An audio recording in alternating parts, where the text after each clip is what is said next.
Assalamualaikum warahmatullahi wabarakatuh.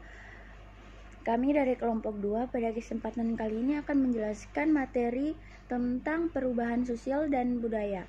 Dimulai dari materi pertama, yaitu hubungan antara perubahan sosial dan kebudayaan. Perubahan sosial dan budaya merupakan gejala dari berubahnya struktur sosial dan pola budaya dalam masyarakat.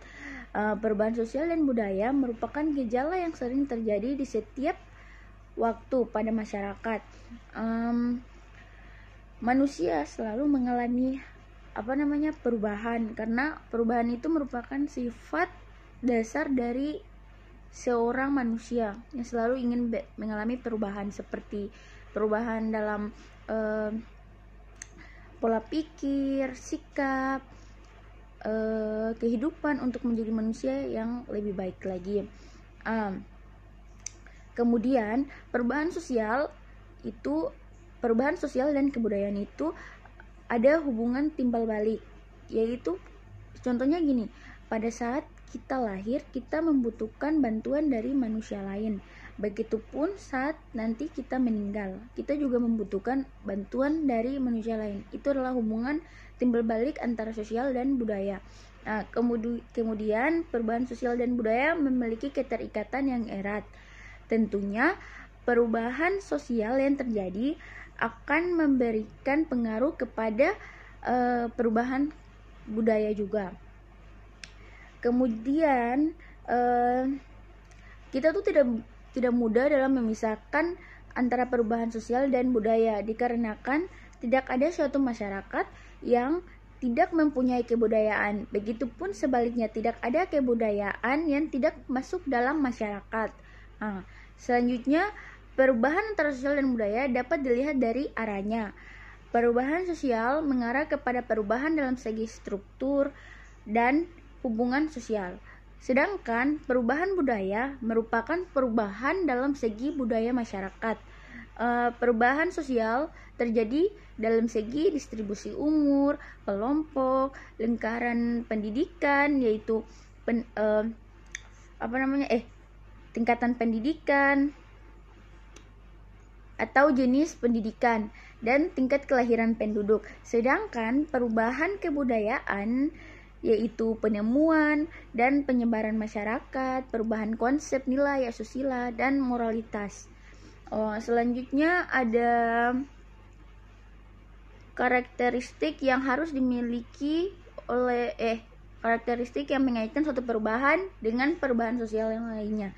Yang pertama, tidak ada masyarakat yang perkembangannya berhenti karena setiap masyarakat mengalami perubahan secara tepat atau lambat. Yang kedua, perubahan yang terjadi pada lembaga kemasyarakatan akan diikuti perubahan pada lembaga sosial yang ada. Yang ketiga, perubahan sosial yang berlangsung cepat biasanya akan mengakibatkan kekacauan sementara karena orang akan berusaha untuk menyesuaikan diri dengan perubahan yang terjadi. Yang keempat, perubahan tidak dapat dibatasi pada bidang kebendaan atau spiritual saja, karena kebudayaan saling berkaitan. Oke, sekian dari saya. Terima kasih. Untuk bentuk perubahan sosial dan budaya. Jadi, perubahan sosial yang terjadi dalam masyarakat itu terjadi dalam beberapa bentuk. Yang pertama yaitu perubahan evolusi dan revolusi. Yang pertama, perubahan evolusi itu merupakan perubahan sosial yang terjadi dalam proses yang lambat dan dalam waktu yang cukup lama tanpa ada kehendak tertentu dari masyarakat yang bersangkutan. Perubahan ini mendorong adanya usaha masyarakat untuk menyesuaikan diri terhadap kebutuhan hidup masyarakat, misalnya adanya modernisasi yang mengakibatkan perubahan pada sistem transportasi. Misalkan dulu tuh transportasinya cuma ada laut, cuma pakai kapal, tapi sekarang sudah pakai pesawat. Yang kedua yaitu perubahan revolusi, adalah perubahan yang berlangsung secara cepat dan tidak ada kehendak atau direncanakan sebelumnya. Perubahan ini itu terjadi karena direncanakan sebelumnya atau tidak sama sekali. Revolusi biasanya diawali oleh ketegangan atau konflik yang terjadi dalam masyarakat. Misalnya peristiwa terjadinya revolusi industri di Inggris. Itu kan terjadi tahap produksi yang awalnya tanpa mesin, kemudian berubah menjadi tahap produksi yang menggunakan mesin. Yang selanjutnya yaitu adalah perubahan yang dikehendaki dan tidak dikehendaki. Jadi yang pertama itu perubahan yang dikehendaki atau direncanakan itu merupakan perubahan yang terjadi karena adanya perkiraan atau perencana oleh pihak-pihak yang menghendaki perubahan tersebut. Misalnya tuh kayak ada perubahan yang dilakukan pemerintah melalui perundang-undangan untuk melarang anggota dewan merangkap sebagai pegawai negeri sipil. Selanjutnya yaitu ada perubahan yang tidak dikehendaki atau tidak direncanakan, yaitu perubahan yang berlangsung di luar kehendak atau pengawas masyarakat. Perubahan ini biasanya menimbulkan pertentangan yang merugikan kehidupan masyarakat yang bersangkutan. Misalnya kecenderungan untuk mempersingkat prosesi adat pernikahan yang memerlukan biaya besar dan lama. Meskipun perubahan ini tidak dikehendaki masyarakat, tetapi tidak sanggup untuk menghindarinya. Ya, nama saya Muhammad Dresta. Saya akan membahas tentang perubahan sosial yang sebelumnya telah dibahas oleh teman saya. Jadi perubahan sosial itu yang saya akan bahas ini perubahan kecil dan perubahan besar. Perubahan kecil ialah sebuah perubahan yang terjadi pada unsur struktur sosial yang tidak membawa pengaruh langsung terhadap masyarakat, seperti model pakaian, seperti perubahan model rambut, sepatu, dan lain-lainnya. Nah, buat perubahan yang besar sendiri ialah sebuah perubahan yang terjadi pada unsur struktur sosial yang membawa pengaruh langsung terhadap masyarakat. Contohnya, perubahan pengelolaan pertanian yang dulu masih nyangkul, sekarang udah menggunakan traktor. Nah, perubahan ini terjadi karena adanya suatu penyebab, yaitu ditemukannya sesuatu yang baru, dan yang sesuatu yang lama itu udah tidak berfungsi lagi. Sekian. Agustika Runisa Dinda Putri akan coba menjelaskan tentang faktor penyebab perubahan sosial. Menurut Suryono Sukanto, terdapat dua faktor penyebab perubahan sosial. Yang pertama, yang berasal dari dalam masyarakat, dan yang kedua, yang berasal dari luar masyarakat. Untuk yang bagian berasal dari dalam masyarakat, faktor ini disebabkan oleh dua penyebab, yaitu yang pertama, karena bertambah atau berkurangnya suatu penduduk. Hal ini disebabkan karena transmigrasi, imigrasi, karena kelahiran, ataupun karena kematian. Yang kedua, karena adanya perkembangan ilmu pengetahuan, misalnya seperti handphone yang semakin canggih, atau TV yang semakin canggih, ataupun penemuan-penemuan baru di dalam bidang ilmu pengetahuan dan teknologi. Lalu, faktor yang berasal dari luar masyarakat terbagi atas tiga penyebab. Yang pertama, karena adanya faktor alam. Faktor alam ini seperti apa sih? Faktor alam itu yang seperti banjir, tanah longsor, atau angin puting beliung. Tetapi, di dalam faktor alam, manusia juga ikut berperan. Misalnya seperti masyarakat yang masih suka membuang sampah sembarangan akan menyebabkan kebanjiran. Nah, atau juga misalnya masyarakat yang masih suka menebang pohon secara sembarangan, itu juga akan menyebabkan kondisi alam pun semakin memburuk.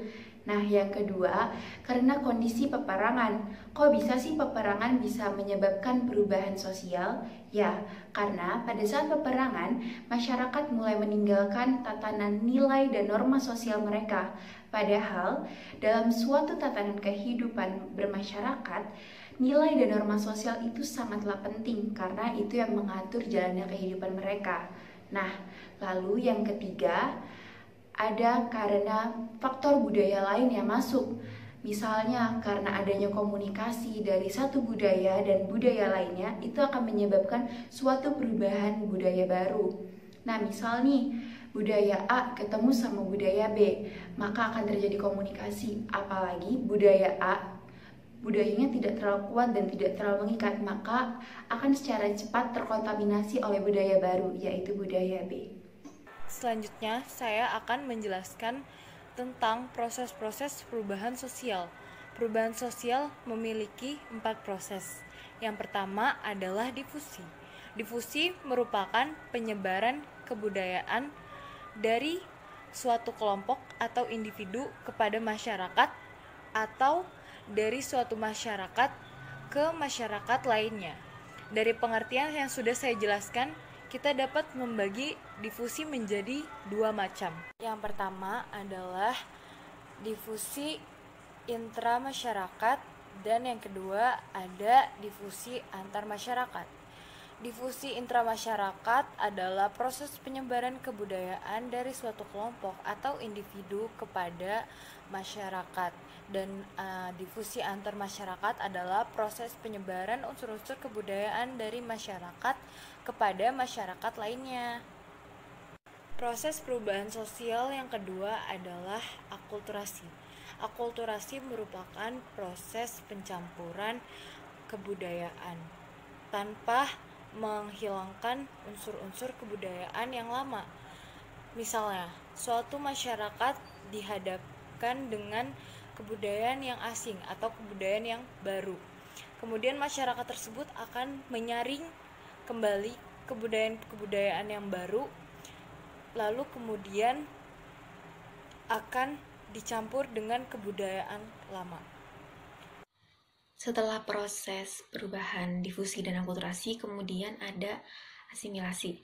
Asimilasi merupakan suatu kondisi di mana adanya pembauran kebudayaan sehingga menghasilkan kebudayaan baru dan menghilangkan kebudayaan yang asli atau kebudayaan yang lama. Mengapa dikatakan menghilangkan kebudayaan yang lama?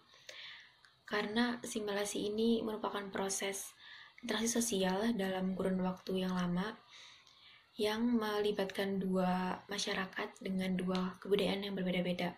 Jadi dapat kita definisikan, asimilasi ini merupakan bentuk penyesuaian diri terhadap lingkungan sekitar yang kemudian akan membentuk suatu kebiasaan dan keteraturan sosial.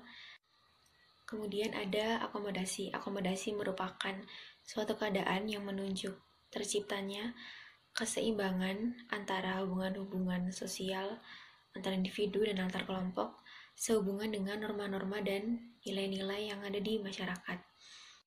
Sebagai suatu proses, akomodasi ini menunjuk pada usaha-usaha manusia untuk meredakan pertentangan-pertentangan agar mencapai suatu kestabilan interaksi sosial.